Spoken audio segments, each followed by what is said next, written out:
త్యాగ సహిత ప్రేమ చూపి నెరవేర్చే తన నిబంధనను మనలను తానే నిర్మించే గనుక మనలను ప్రేమించెను.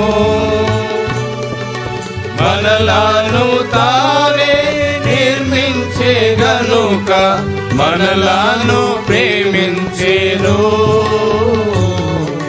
మనలను ప్రేమించెను. ప్రేమ నమ్మకము గల పరలోక తండ్రి తన కుమారుని పంపేను. రక్తము చిందించి మా పాపము కడుగా సిలువపై అర్పించెను.